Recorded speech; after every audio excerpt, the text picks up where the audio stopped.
Hey, River family, it is good to see you this morning. Pastor Isaiah did such a good job this Sunday talking about fear.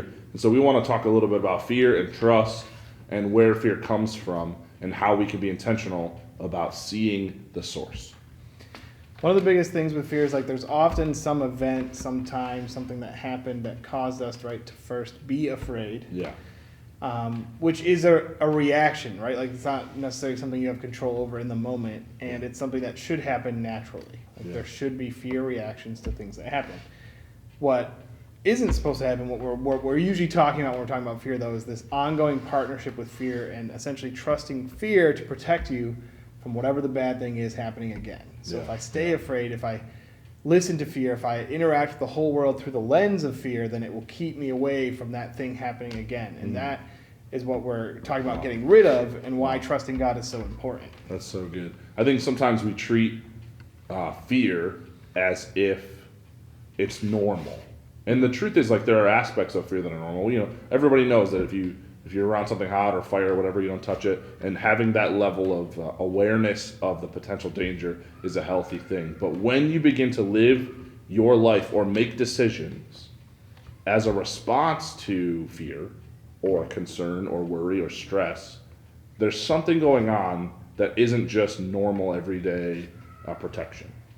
Right, and that's something that ongoing, like, I would say it's either a partnership or having fear as part of your worldview or the lens with which you interpret the world is, needs to be broken off. And that can happen in a moment. You can pray, like, God is more powerful, love is more powerful. It can break off, though we often just pick it up again. Yes. And sometimes what's helpful is to go back to, like, whatever first caused me to listen to fear, whether it was, a betrayal or a trauma or, abuse, whatever it was that caused me to think that, like, I need to be afraid of this thing always. Mm-hmm. And it's usually, it's more obvious to other people that you're living afraid than yourself. And like you said, it gets normalized in that there are a lot of people in the world that are all afraid of rejection. They're all afraid of failure. Like, these are normal fears that most people live their career, their relationships, their lives by. And so it's become something that we joke about. It's become something that becomes normal decision-making process when it really shouldn't be part of our lives at all. So good. I think Jesus had a really powerful, simple, but difficult answer to this problem. And he said, I only do what the Father tells me to do and say what the Father tells me to say. And what does that have to do with fear? Well, it's really important that you realize the why of the decisions that you're making. Like, why did you choose to do that? I think the simple but difficult answer to that is, if it isn't because God told you to, right, then it doesn't matter how wise it seems. Yep.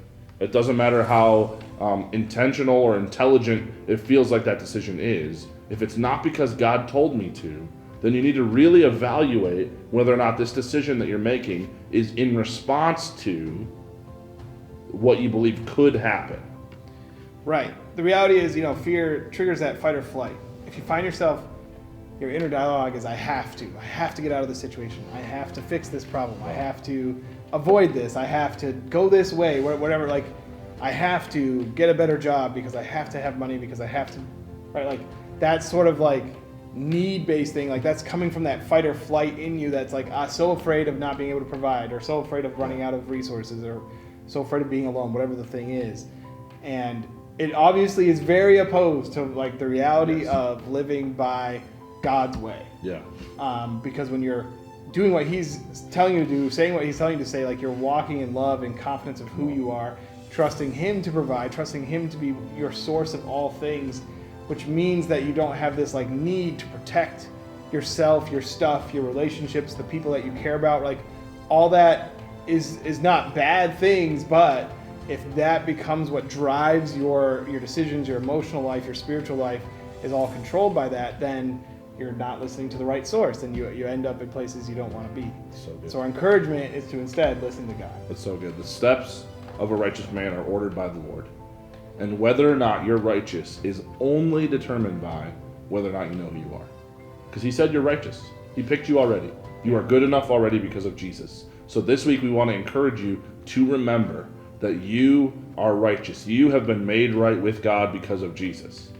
And the only thing that determines whether or not your steps are ordered is if you've decided to partner with who God says you are, or who the devil says you are.